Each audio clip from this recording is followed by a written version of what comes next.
Welcome to Big Ideas Made Simple, the show that connects you with the knowledge, tools, and resources you need to live your most impactful life.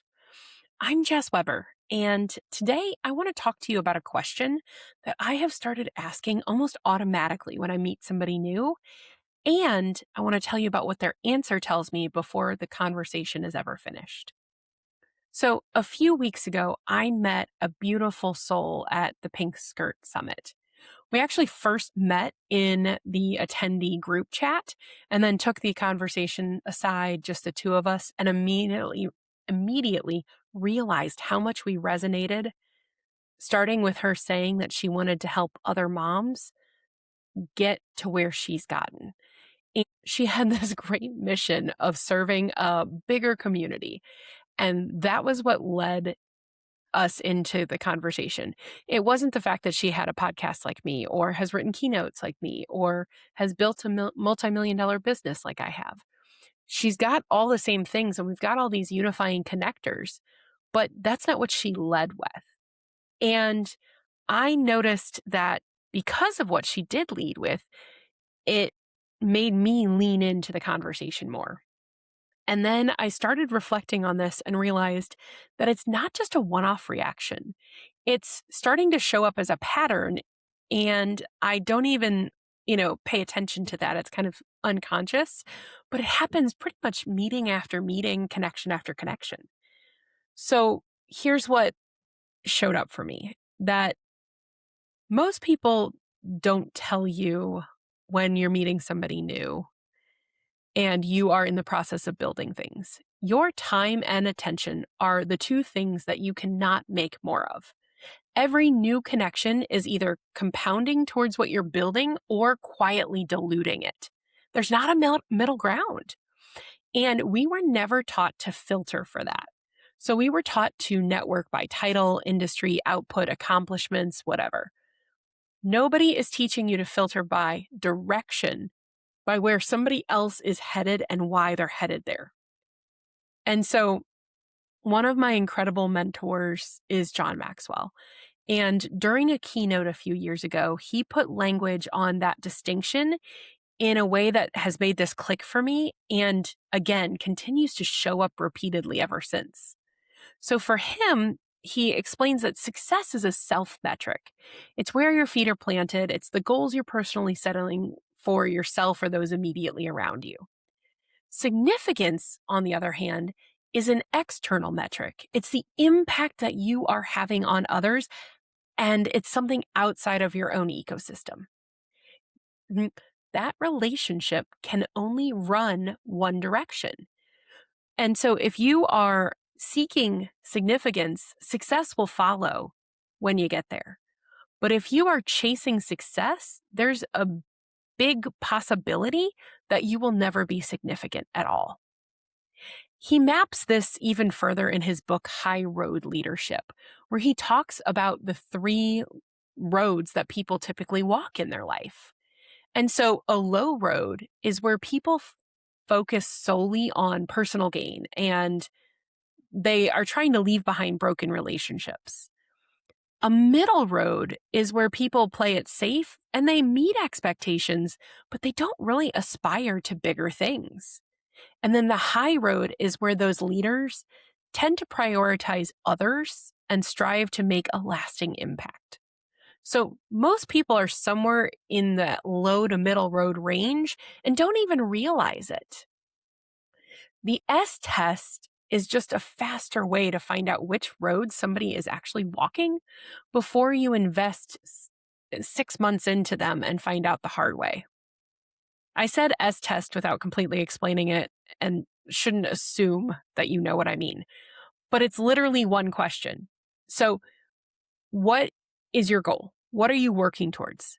When you meet somebody and start talking about what they're doing and where they're headed, you listen for which of those S's Maxwell outlined that they speak to first. The goal statement is the entry point, and your signal is what they say after unprompted. So you can listen for pronouns. Success answers will stay predominantly in first person. I hit, I scaled, I build, I want, I will. Significance answers drift into the we's, them, they's really pretty quickly without being asked. So if you can listen for what's being measured out loud, it will help you here. Success people report numbers. Significance people report changes in others' lives, even when a number could make a better headline. Also, listen for the timeline. Success anchored answers tend to have deadlines attached. Hit this metric by the quarter or the year, where significance focused goals tend to be more open ended. The kind of thing somebody's building towards without a clearly defined finish line, because the point wasn't to finish, it was the journey along the way. And there's another layer even worth listening to more. What happens when you ask what it would mean for them if they got to the stated goal? Success anchored people describe a feeling about themselves. Significance anchored people describe a difference in the world or in someone else's life. That question is your fallback if the first answer they give you is a little ambiguous, and it clears up things wildly quickly. So the friend that I mentioned from the group chat, she had it all, right? I said the podcast, keynotes, business, all the things, but it wasn't that stuff that struck me. She led with serving other mothers in service-based businesses. That order is the tell. It's not her resume. And it's funny because it reminds me of something that caused ripples in the entrepreneurial world back in, I want to say it was January. Tony Robbins sat down with Alex Hormozi for like an hour and a half podcast, and I'll link the show in the notes for this episode. But here's what was interesting. It was that Hormozi was the one that set up the podcast. And you could tell that from the second they sat down at the beginning of the interview, that he expected to, interview Robbins and get all these golden nuggets. But it completely flipped. Robbins told the story of feeding people through his foundation for decades, 42 million people across 37 years. And for a long stretch of it, he hit whatever he set as a metric, but he didn't feel things. It was just the writing of checks. And so he went and created what he calls the moonshot, a massive vision, the way that the U.S. treated getting into space first in 1969. So he set out to feed 1 billion people in 10 years. And that number was unreasonable enough that it forced him to think differently and strategize completely opposite of what he had been doing previously. So he hit that goal in 8 and then reset again. And the difference for him was it wasn't the number, it was the impact and the shift between what he called a push motivation and pull motivation. Duty versus the desire to serve. And in that interview, he challenged Hormozi directly, telling Alex that he was still operating out of duty, obligation, not desire. And Hormozi even admitted that he could write a $2 million check to a philanthropic organization, and the only thing that he would feel the next morning is $2 million lighter. And that's what Robbins was pushing at here. 2 guys, 2 big numbers, or 2 guys with big numbers, big businesses, big lives, and those numbers were never the actual point. The moonshot, the significance goal, the desire to impact, that's what actually matters. And that's what will be remembered long after they're gone. So here's what I want you to do with that. This is where that S test hands off something that I already know that I do naturally, which is the proximity audit. And if you didn't hear that episode, the short version of it is not everybody who's aligned with you earns the same access to your time and your energy. Alignment tells you direction, and proximity is a separate decision about distance. So the S test can tell you somebody's orientation, and the proximity audit can tell you how close that orientation actually earns them to you. A significance answer doesn't immediately put somebody in your inner circle, and a success answer doesn't immediately write them off. Somebody's answering from success still might be the exact right person for a specific transaction or skill exchange or a door that they could open for you. They just don't automatically get proximity to who you are and everything that you're building. That is reserved for the people whose direction actually compounds your significance goal. And that's what happened in the group chat. I didn't just notice that she led with impact. I noticed I wanted to keep talking to her after. That's the actual output of the S test. It's not a verdict on somebody's character. It's how you decide whether to keep investigating or investing.